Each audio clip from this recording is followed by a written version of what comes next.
We're at Royal Prince Alfred Yacht Club in Newport, Sydney. We're treating a boat that's recently come in from Florida for drywood termites. And what we're doing is basically we're cooking the termites. They're in the timber. Outside the boat we've got 2 heaters, and then we're bringing the heat in, and internally we are measuring and monitoring the temperature that we have through a number of thermocouples. We've got 6 of these, which then all link back to a PC where we can monitor the temperature within the cabin itself. The boat is a very good insulator, so it's retaining the heat very well. On top of the boat we've got a number of tarps that we've strategically placed to assist in keeping the heat inside, and when we get to our target temperature of 56 degrees and we maintain that temperature in here for at least half an hour, we will get a very good result in terms of killing any insect life that is in here and in the timbers. The important thing in terms of the temperature is that we need to get the temperature of the timbers up to that 56 degrees, and we will do that. And as I said, once we've maintained that for 30 minutes, we'll then know that we will get a very good result. In terms of the actual prepping of what we're doing, we've had to strip as much of the boat back as possible, open everything up so that we don't have any cold spots which might harbour some live termites. So we are making sure that we treat every piece of timber inside the boat.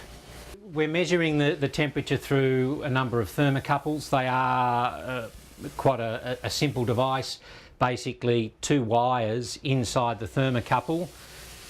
Depending on the temperature, the distance between the wires that are inside here, the hotter the temperature, the greater the distance, and that changes the electrical current that flows through them. That then links back through a data logger onto the PC, and we get a graphical representation of what's happening with the temperature at each individual thermocouple. We've got 6 of these in the boat at the moment. We can have up to 20. And if we needed more, we'd certainly obviously use them, but 6 for a boat this size should be fine.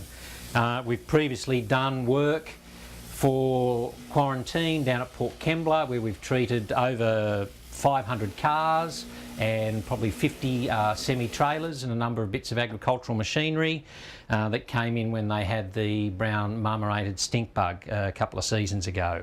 So it's technology and a process that we have developed and been working with for the last 3 years, and it's working exceedingly well. Chemical free, obviously we're standing inside the treatment chamber at the moment, and as I'm sure you can see, it's getting rather warm.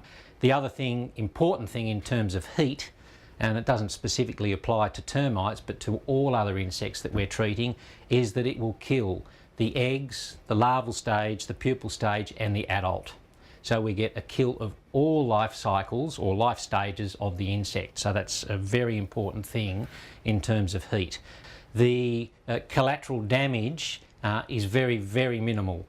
In terms of some of the timbers that we're treating here today, yes, they will dry out a little bit, but over a period of 4 to 6 weeks after we've finished, the temperature and the moisture levels within that timber will normalise and everything will be back to normal. We might get a couple of small areas where some of the varnish may blister because of the temperatures that we actually get to, but again, fairly simple to rectify, and given what we are doing in terms of killing, in this case the drywood termites, it's a very small price to pay.